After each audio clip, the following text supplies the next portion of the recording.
भजन से हटा के कई बार सांसारिक भोग और सुखों की तरफ ले जाता है। इसे जितना श्री जी में लगाना का निश्चय आता है, उतना मन बाधा उत्पन्न करता है। कृपया मार्गदर्शन कीजिए, कैसे हमेशा के देखो, लिए इसे अभी मन अभी हम मन का स्वरूप समझ नहीं पाए, इसलिए हम शिकायत करते हैं मन की। मन बाधा उत्पन्न नहीं करता है।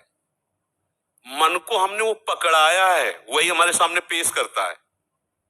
जो चीज हमने अपने मन को नहीं पकड़ाया, जो चीज विषय हमने नहीं भोगा, वो मन हमारे सामने नहीं प्रस्तुत करता। हमने गंदी बातें पकड़ाई हैं, गंदी क्रियाएं पकड़ाई हैं, गंदे दृश्य देखे हैं, गंदा चिंतन करवाया है मन से, तो वही वो बातें पकड़े हुए हैं। अब आप सत्य चिंतन की तरफ जाओगे तो जो पहला उसे डिलीट करना होगा ना, जो पहला उसे मिटाना होगा। ये जो नाम है, ये जो मंत्र है, ये उसको डिलीट करता है। तो जब कोई साधक भजन में बैठता है तो उस समय उसकी गंदी बातें सामने आती है। वो उसमें नई नहीं आ रही, जो उसमें भरी हुई है मन में, वो नाम निकाल रहा है। तभी तो मन निर्मल होता है भजन करते करते। अब उसकी प्रेरणा से आप कोई नया पाप कर्म न करें। जैसे अंदर कोई गंदी बात आ रही, आप धैर्य पूर्वक नाम जपते रहिए और विचार कीजिए जा रही है। दूसरी बात, मन वहां वहां जाता है जहां जहां हमने अपनी प्रीता रख रखी है। हमारा मन मांस में कभी नहीं जाएगा, क्योंकि कभी उस मदिरा में कभी नहीं जाएगा, नहीं जाएगा, क्योंकि उसकी मान्यता हमारे अंदर, उसके अंदर कोई भाव हमारा अंदर नहीं बैठा है। अगर हमारे अंदर जो जो विषयों ने भाव बैठा, हमारा मन वहीं जाता है। सच्ची बात समझो, बिना कनेक्शन के बिजली नहीं जाती। ऐसे ही जब तक आपने संबंध विषय वस्तु पदार्थ से नहीं बना, तब तक आपका मन नहीं जाएगा। तो देखो, डरना नहीं है, घबराना नहीं है।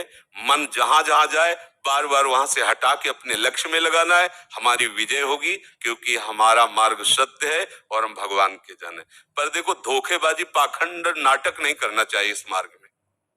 हम ये कहते हैं कि तुम्हें विषय सेवन करना है, तुम्हें स्त्री शरीर प्यारा है, या तुम स्त्री शरीर साधो को पुरुष शरीर प्यारा, तो नाटक करने की, बाबा जी बनने की जरूरत नहीं। ब्याह करो, जाके आराम से धर्म से चलो और भगवान को प्राप्त हो। गंदी बातें, बेविचार, धर्म विरुद्ध आचरण करना, ऊपर से कुछ और दिखाना, या हमारे प्रभु को पसंद नहीं। मोह कपट छल छिद्र न भावा, हमारी योग्यता नहीं इस मार्ग में चलने पे। इसलिए भगवान से प्रार्थना करो कि हम नहीं चल सकते, तो आप जिस मार्ग के पथिक बनना चाहते हो बनो, लेकिन सच्चाई से चलो, तो वही तुम्हें भगवान की प्राप्ति हो जाएगी। हमारा मन वही जाता है जहां हमने सुख बुद्धि कर रखी है। अगर भगवान में सुख बुद्धि हो जाएगी तो हट नहीं सकता। सा वही मना कृष्ण पदार विंदयो, आपका मन प्रभु में लग जाएगा। बोलो, हम जब किसी फिल्म को पसंद करते हैं, उसको बैठ के देखते हैं, 3 घंटे में किसका मन कहां जाता है? बोलो, कहां जाता है? कोई अगर बता दे कि 3 घंटे मेरा मन, अगर आपने पसंद किया है उसे, तो और आप जब देखेंगे तो आप 3 घंटे समाधि में रहेंगे, दुनिया का पता नहीं रहेगा। ऐसा क्यों हुआ?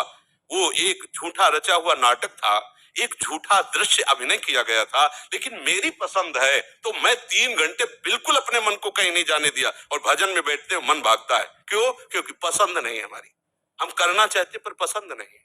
आप देख लीजिए ना, कोई भी आप सीन देख लीजिए, कोई भी आप विषय देख लीजिए, जिसमें आपको पसंद है वही मन पकड़ लेगा।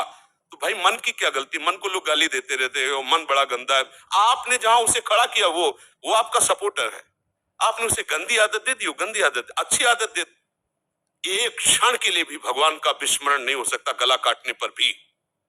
उसको आप पकड़ा के तो देखो नाम। ऐसा होता तो ये जो विश्व में हमारे संत महात्मा है, सब नाटक ही थोड़ी होता है। असली नोट का ही नकली बनाया जाता है, नकली का असली नहीं होता है, असली का ही नकली होता है। तो अगर कोई पाखंड भी करता है तो उसी असलियत का स्वांग करता है, तो असली है ना, जो असली है। एक क्षण के लिए भी भगवान का स्मरण कभी टलता नहीं। सोते जागते, उठते बैठते, चलते फिरते, सच्चिदानंद भगवान उसके स्वभाव में, उसके जागृत स्वप्न इस स्फुरत में, चाहे स्वप्न में हो चाहे जागृत में हो, हर समय प्रभु का स्मरण।